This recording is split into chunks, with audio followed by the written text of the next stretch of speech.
God bless you guys for being here. I'm so glad that you came. I think church was the best option today. I don't even have a bias. No bias, but church is the best option on a Sunday morning. I'm really glad you made it, even through all the chaos outside and the construction. Again, just want to say again, apologize for what's going on out there. It's like a war zone, but you made it to church anyway.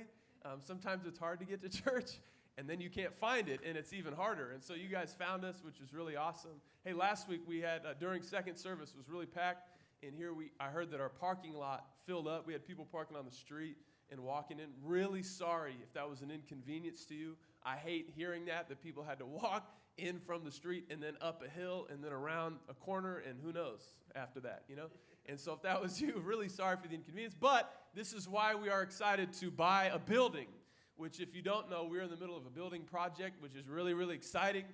We're purchasing our first home 8 months into our church, which is wild to us. But it's a long thing. If you've been with us, you've been hearing about it. If not, I would really encourage you to go watch online. Last week, we had an open house at the building.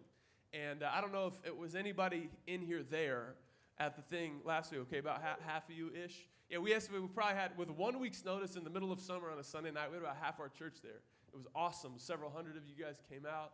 It was an amazing time. The thing I remember most about Sunday night was how loud it was. We did a worship time at the end, and I've never heard some of y'all sing like that, you know? Now I expect that every week because now I know it's in you, you know? But it was so loud to worship God, and what we called it was like a tone-setting, worship-setting, culture-setting time that we will probably have a lot more worship times in there. But that was a great first one.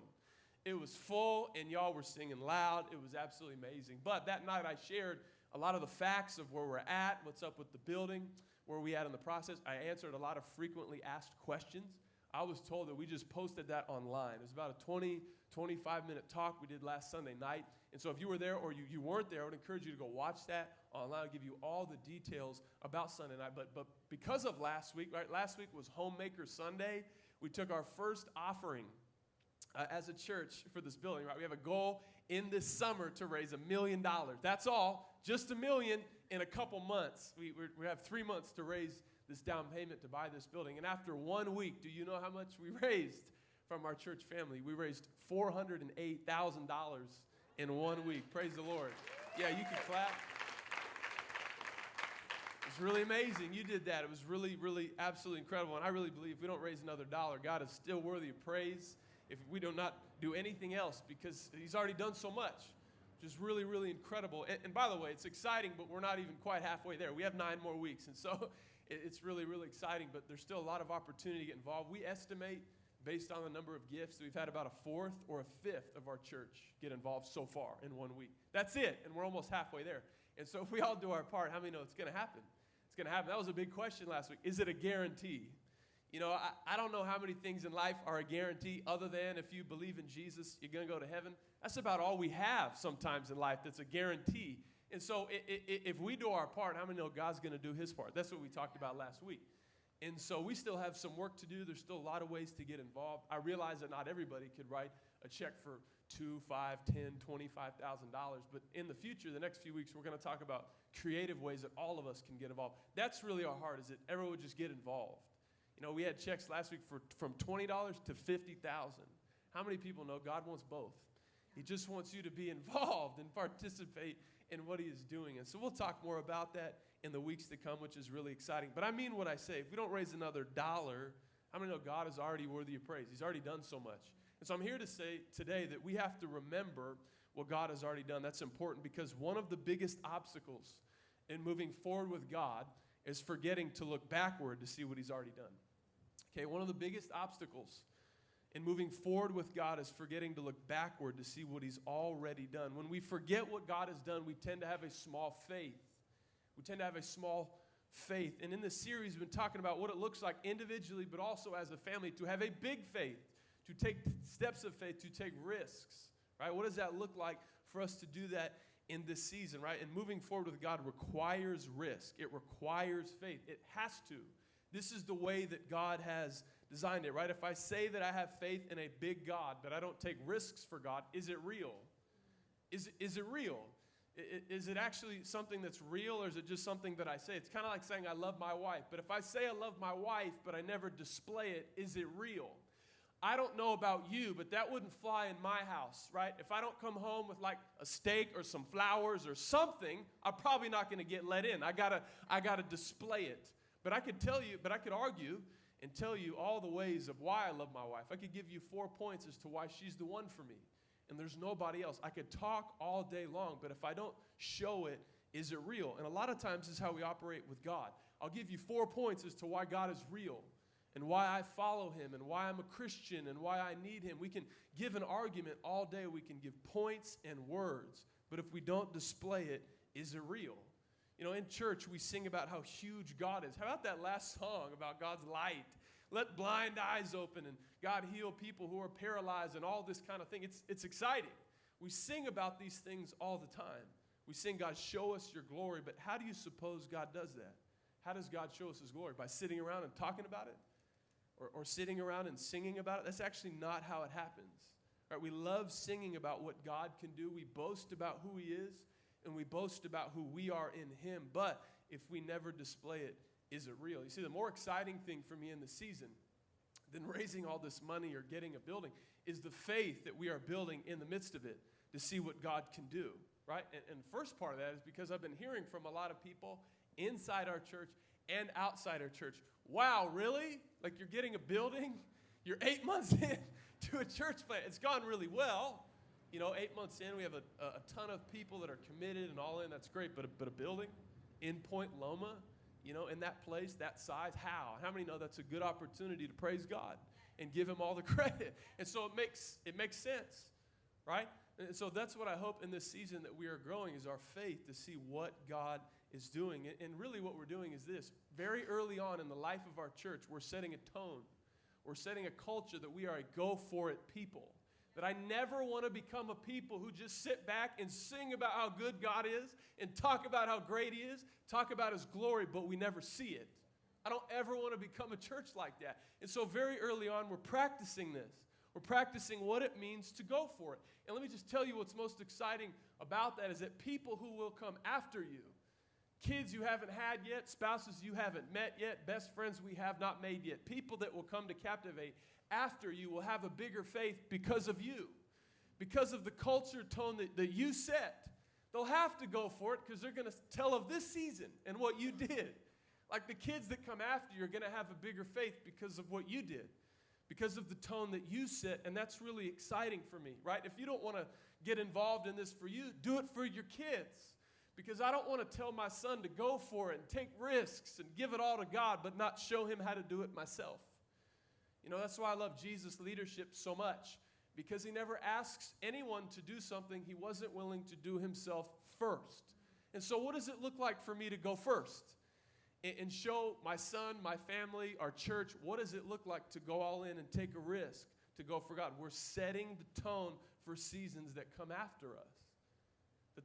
This isn't our only step, right? We said that last week as we talked about the God's people through Joshua crossing the Jordan. It wasn't their only fight. It was the next fight. And this is our next step. And so when we get into future steps in the future, how many know watching God, what he did in this season will give us faith to take the step in the next season? You're setting the tone for what is coming, and that's exciting, right? We're sowing into the future, right? This is why we celebrate so much. By the way, I had somebody ask me that recently, like, we celebrate a lot, you know? We do. We celebrate a lot of stuff. Whenever we have a win, we just want to tell you about it. It's about every other week we do this thing called prayer and praise. And we just share a lot of the prayer requests, but also the praises of what God's doing around here and in you. Because we have to. We have to celebrate. Because I like to say that in life, okay, without celebration comes suffocation. Without celebration comes suffocation. Right? Life becomes redundant and it becomes hard. And this is true in your life. It's true in ministry. Okay, how many know we don't take weeks off? Sometimes the Sundays, they all kind of blend together. You gave everything you had to create a Sunday, and then in a few hours, it's over. And then you got to do it again. It's like redundant. And the same is true in your life. Work stacks up, stress, bills, things in your life. Sometimes life doesn't give you a break. Have you gone ever through a whole season feeling tired through the whole thing? Yeah, life sometimes doesn't give us a break. And if we don't learn to celebrate the small, we're going to suffocate. We're going to burn out. I've seen it happen to a lot of people. We got to be a people who it doesn't take much for you to celebrate. It doesn't take much for you to praise God. I love hanging out with people who are celebrating and praising God for the smallest things. The church I used to work at, there was this guy. He's probably the happiest guy I've ever met in my life. He was one of the facilities guys at the church. He was like a custodian. And his name was David, and he was always smiling. He smiled so big his eyes were closed half the time. He was just like this, like all the time. It was crazy. And I remember one day I walked into the cafe at our church, and he was so happy. I said, David, how you doing, man? It's so good to see you. How's it going today? And he said, oh, Pastor West, this is the greatest day. Today is the best day. Today is the day the Lord has made. And if you're like me, I'm like, why? You know, like, why is today so great compared to yesterday? So I asked him. I said, well, did you get a raise? You know, did you get the promotion? I was wondering who got the promotion. It was you, huh? You know, did you get like 100 likes on your last post on Instagram? Like, why is today so much better than the other days? He said, no, none of those things. He said, I walked into the cafe today, and they had my favorite muffin, banana nut. And then he said, my coffee, I ordered a small, but they were out of cups, so they just gave me a medium. And how about the weather? Did I tell you about the weather? He said, it's not perfect, but it's not the worst. It's like 67, you know, partly cloudy. Oh, praise God, you know. And it was one of these people. He was so joyful, I felt convicted, you know, like, what's wrong with me? I thought I was having a good day, but then I found out I wasn't, you know, like I walked in the room and brought the room down because he was so high. And I look at this guy and I think, I want to be like him. I want to be like that where it doesn't take much for me to celebrate. And I was able to practice that a little bit this week. A few days ago, I was having a rough day. I was tired. A lot was going on. And I was in my kitchen, and I passed by my son, who's in his IKEA high chair, eating applesauce. And the applesauce was everywhere. It was on the ground. It was all over him. It was in his hair. It was one of those, you know, applesauce in the hair. If you have kids, you know exactly what I'm talking about. Anyway, I was having a hard time, and I looked at him like, why, man? Why today did you have to do applesauce in the hair? Because I knew I was going to have to clean it up. And he just stared at me. And my son's not even 2. He says probably 25 words or something like that. And he looked at me, and he said a word I've never heard him say before. He looked at me, and he said, Jesus. Jesus. And I looked at him, and I knew in that moment I had a decision to make, you know? Like in the midst of all this mess and chaos was Jesus. And what was I going to focus on? My hard day, my bad mood, and the applesauce hair? Or my son, who's not even 2, is yelling out Jesus. And I felt real convicted in that moment because God said, listen, this is an opportunity for you to celebrate the small. This is a big win, but can you celebrate it? Is that something that you do? And this is something we have to practice, right? We have to start practicing these things in our life to become people who celebrate the small things. Because the celebration had to be bigger than the frustration. It had to be. And then I had to go write about it, right? I had to journal about that because I just thought, I can't forget this. We have to be good at celebrating, but we also have to be good at remembering. Why? Because remembering what God has already done will keep you on the path for what God is about to do, okay? Remembering what God has already done for you will keep you on the path for what God is about to do in you and with you. It's important to practice remembering. It's important. Why? Because we learn about it in the book of Joshua, right? If you've been with us last month, we've been going through the book of Joshua, which we're going to do through June and July. If you haven't picked up your New Ground Journal, we have them at the Welcome Tent. This is a daily devotional. It takes us through the whole book, some challenges, some devotions. Hopefully it's been good for you. But this last week, we learned that God took his people right across the Jordan River. It was this huge obstacle, but God is willing to remove obstacles to get you to where he's going to take you. If we do our part, God will do his part. But after they get to the other side of the Jordan River, Joshua does something with his people that I hope that we would adopt. It's this really healthy practice that's good for our relationship with God. And I want to read about it now. It's in Joshua chapter 4. So if you have a Bible, you can pull it out. We're also going to throw it up on the screen. They just got to the other side of the Jordan River. And here is what it says that Joshua leads his people. It says this in verse 1. It says, when all the people had crossed the Jordan, the Lord said to Joshua, now choose 12 men, one from each tribe. Tell them, take 12 stones from the very place where the priests are standing in the middle of the Jordan. Carry them out and pile them up at the place where you will camp tonight. So Joshua called together the 12 men he had chosen, one of them from each of the tribes of Israel. He told them, go into the middle of the Jordan, in front of the ark of the Lord your God. Each of you must pick up a stone and carry it on your shoulder. 12 stones in all, one for each of the 12 tribes of Israel. He says, we'll use these stones to build a memorial. Somebody say memorial. We'll build a memorial. And look, this is for us. Look what it says. It says, in the future, your children will ask you, what do these stones mean? What are these for? Verse 7, last verse, here's what he says. You can tell them this. They remind us that the Jordan River stopped flowing when the ark of the Lord, when the presence of God went across. It's a reminder. These stones will stand as a memorial among the people of Israel forever. Really excited to preach this message, part 5 in our series. I'm calling Miracles Are His Memorials. Miracles are His memorials. Anybody in here today, you'd say that you have a good memory. Anybody got a good memory? A couple people, good memory. Maybe you're good at remembering. Maybe you're sentimental. Maybe you're good at holding a grudge. Anybody? Is that you? Yeah, we'll pray for you. We got some crazies in here. Anyway, my wife confuses me when it comes to my memory. Because sometimes she says I have a really good memory. But then other times she says I have a really bad memory. And so I'm not really sure how to answer that question. Do you have a good memory? And so to clarify, recently I asked my wife, hey, which is it? Do I have a good memory or do I have a bad memory? And she said, well, it's funny, you're kind of an interesting person. How many know that's a bad start? It's like, where's she going? Like I'm unique, I'm fun, I'm spontaneous. No, not that. None of those things. She says, you're kind of an interesting person. When it comes to some things, she said, some things you're really good at remembering. You're really good at remembering things that aren't important. But when it comes to things that are really important, you're not very good at remembering. When it comes to like cleaning dishes or when to be home on time or to keep our son away from danger, you're really bad at remembering these things. But other things that don't matter, like when the game is and what you want for dinner, you're so good, you're the best. And I thought, well, so I'm not that bad. No, she's saying you're bad. You should like get that message. She was saying I'm really, really bad. Maybe you're like me. You have selective memory loss. You're really good at remembering things you want, but maybe you're not so good at remembering things that the people around you want. And so to help me, I did some research. What is it about memory loss? What is it about remembering some things and not other things? What kinds of memory loss are there? And so I came across this article from Harvard Medical Institute. Okay, like if I can't remember what my wife said, hopefully Harvard can, because if they can't, then I certainly have no hope. But this is what the article said. It said there's 7 kinds of memory loss, and it describes each one. The first one is called transience. This is the tendency to forget things over time.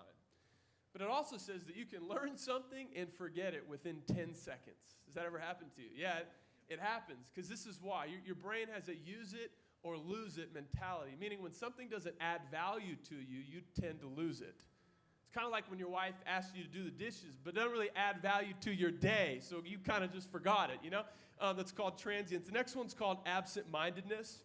That's when you're not giving enough focus or attention to what's right in front of you. Okay, that's kind of like when your wife asks you to clean the dishes, and on the outside you're like, yes.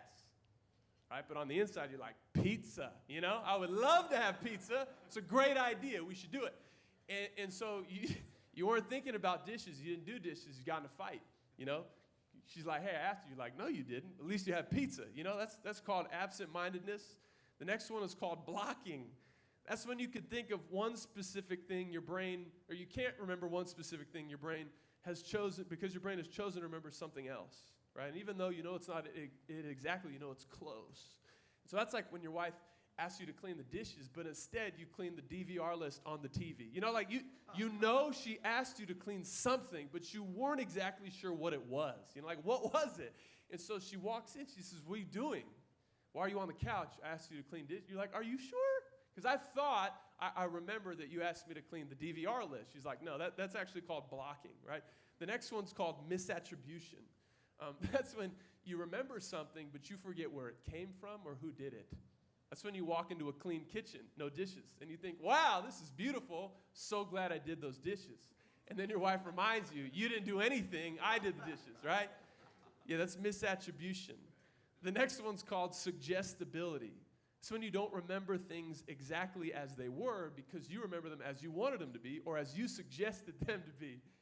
It's like when your wife asks you to do the dishes right now, like tonight, and you're like, can I just do it in the morning? No, you need to do it tonight. And so what do? You do it in the morning. And she wakes up and says, hey, what happened? You're like, didn't we say I was going to do it in the morning? She's like, no, you said that. You suggested that. That's called suggestibility. And there's a couple more I won't go through for time. There's bias and persistence. There was some more. But what I want to do is I want to add one. If I could be so bold to add to what Harvard Medical Institute is doing, I would say that there is an 8th form of memory loss. And it's what I will call today spiritual short-mindedness. Okay, that's when you're so focused on what you're doing, you don't have any focus for what God is doing. So when you're so obsessed with your goals, you don't really have any mind for the goals that God has in your life. So when you're so overwhelmed with your current struggle, you forget that God already got you through the last one. It's called spiritual short-mindedness. I'm here to say today, there are things we forget, but there's some things we can't afford to forget. We can't afford to forget what God has done because if you forget what God has done, you'll probably miss what God is doing. If you forget what God has done, you'll probably miss what God is doing. Why? Because you're not looking for it. You don't have faith for it, right? We're trying to make things happen rather than watching God make some things happen. When we face obstacles or risks or opportunities, it can be hard to move forward because we don't look backwards. And sometimes the greatest way to move forward is to look backward, to see what God has already done. Has he been faithful already? Has he proven himself already? And this is why Joshua is such a great leader, because he was there when he saw God do all these amazing things, and he saw his people forget what God had done, and he wants to change that culture. I know we talked a few weeks back when God's people left Egypt, they did it in a miraculous way in the book of Exodus. There was 10 plagues that were all a crazy miracle on their own. Then there was the parting of the Red Sea. God led his people by his tangible presence, fire by day, cloud by night. He provided manna, bread from heaven. This is how they survived, right? It was all these miracles day after day. And then in less than 2 weeks, they get to the promised land. In just 11 days, they're there, and they say, hey, let's send in some spies. They wanted a scouting report of this land, and so they send in these spies to figure out what's going on. And if you remember the story, you remember what happens. Caleb and Joshua come back, 2 out of the 12 spies, and they say, surely we can do this. Let's go take the land at once. That's what the verse says. All right, I know there's obstacles. I know it's only been a few weeks. I know we're only 8 months in, but we can do this. If God is calling us to do it, it was kind of like that. And if they would have just listened, it would have saved a lot of years of wandering, right? But the other 10, they say what? No, we can't do this. We'll get demolished. We can't go in. And they forget. How do you forget in 11 days the miracles that God has done in your life? I can relate to that. I don't know about you. Sometimes that's all it takes for me to forget that God has already provided. But they forget. They do not remember. And here's the interesting thing about this. I don't know if you can remember. I can't remember any of the 10 spies' names other than Caleb and Joshua. Can you? Can you name any other spy that was there that day? I mean, I've met a lot of Calebs, and I've met a lot of Joshuas. But have you ever met a Shemua? Anybody met a Shemua? Not Shamu, Shemua, right? Shaphat, Hoshi, or Gul. Not Cool, his name is Gul. And a bunch of other guys, right? Nobody names their kids after these guys. Why? Because you want your kids to have faith. You want your kids to know God. And so I've met a lot of Calebs, and I've met a lot of Joshuas, but I haven't met any of these guys because they had no faith. In fact, God says, I'm going to wait 40 years until this forgetfulness, this lack of faith is killed off before I let my people go in.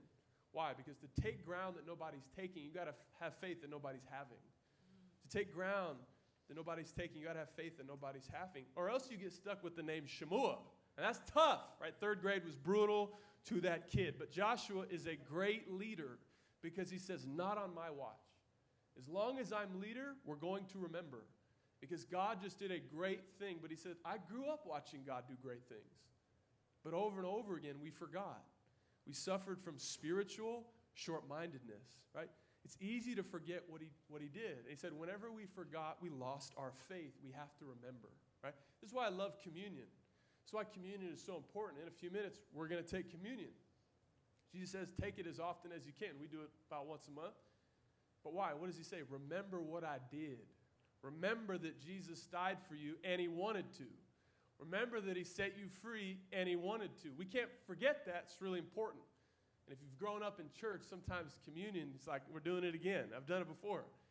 If communion gets old, it says not a lot about God. It says a lot about you and your lack of faith. But here's what I'll say about communion. It's really important, but sometimes we're good at remembering that he died for us for eternity, but we're bad at remembering that he wants to provide for us today. We're good at remembering that he died for us for eternity, but we're bad at remembering that he wants to provide for us today. How is it that we believe and have faith that Jesus has the power to save me from death, but not from my bills, or not from my loneliness, or not from my addiction? This is often how we live life. I believe he's sending me to eternity, but he can't really encourage me today. That doesn't match. We got to remember what he did to move forward. We got to have that kind of faith. This is, by the way, this is why some people, we don't want to give to a building project. We don't want to give money away really at all, because if I give away, then what do I have for me?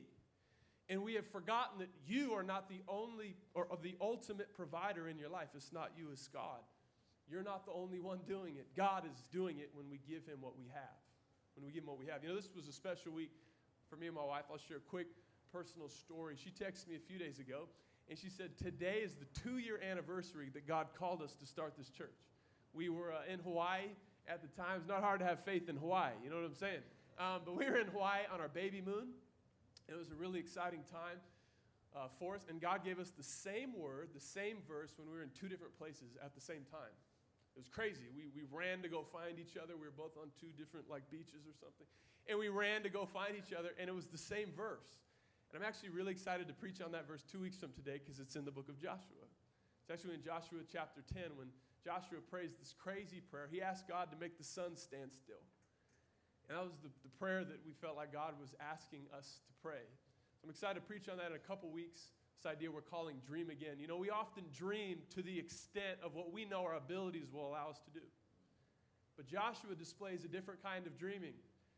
He displays a kind of dreaming that we dream for something that if God doesn't move, nothing happens. And that's the kind of dreaming I want us to start practicing. If you can reach your dream in life on your own or apart from God, it's time to dream again.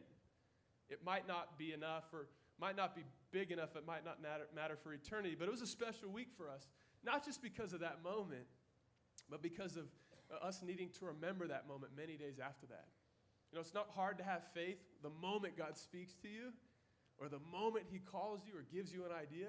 That's a high. That's exciting.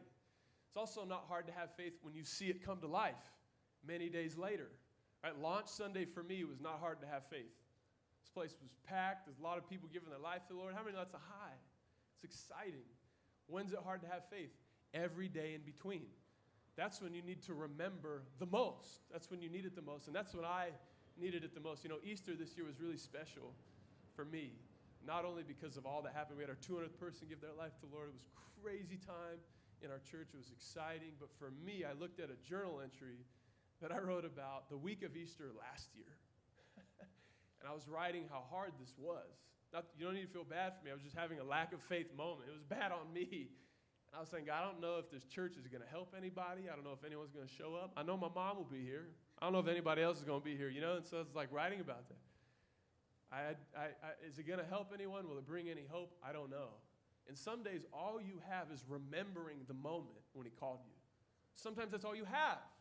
And in that moment, you need it the most. And I remember looking at my wife and saying, hey, how am I going to do this? And I was journaling about this. She looked at me and said probably the greatest thing she's ever said to me, maybe other than I do, at the altar. She said, you think you're doing this? Wow, that's too bad. So she said, so you think you've done all this up until now? Is that what you're saying? I thought, wow. Maybe that is what I think. And so what I had to do is what some of y'all had to do. What you have to do now, I had to look back in order to move forward. And I went and wrote about a 4-page journal entry about every opportunity, every win, every increase in my life. And what I noticed was, it wasn't really me doing it. I mean, I didn't want to go to church. I didn't want to serve in the place where I met my wife. I didn't want to do a lot of stuff.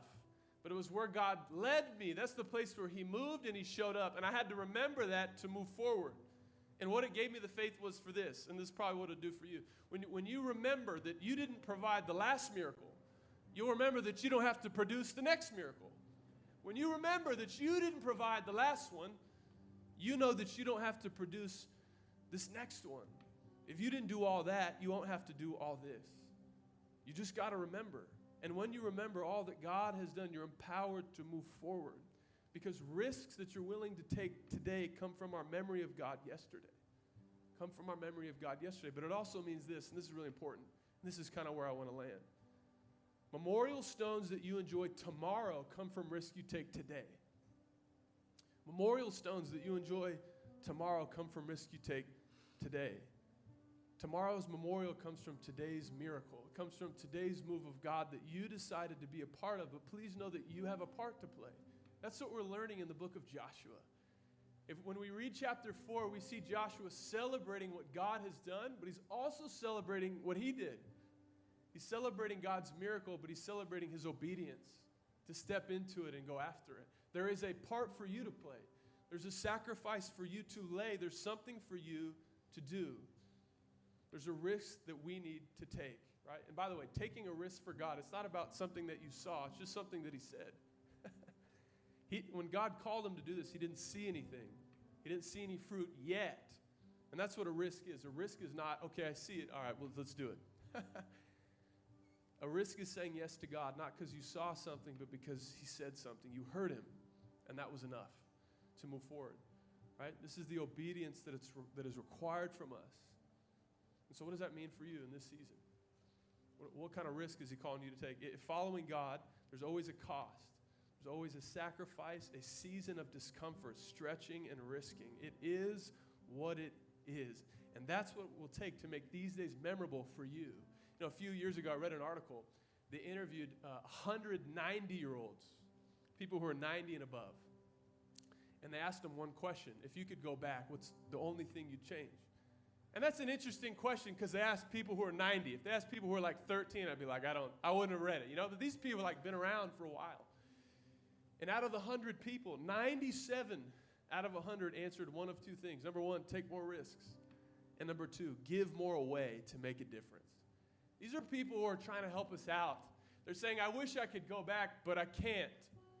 I wish I could risk more, but I can't. Can you do it for me? Because memorials you enjoy, think on, bask in tomorrow, come from the sacrifices of today.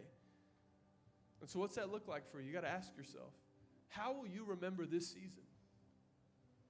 How will you remember us getting into our first home? Were you a part of that or not? How will you remember these days in your life? How do you want to remember them?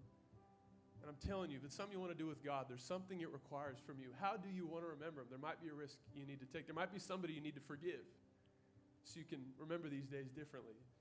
There might be something you need to let go of. A good opportunity so you can take on a God opportunity. I don't know if I'm speaking to anybody, but I don't know what it is for you. But how do you want to remember these days? It's going to require something from you. And I don't claim to know what it is for you. And so what I want to do is I want to take a moment of communion. And I want you to ask, God, how do you want me to remember these days?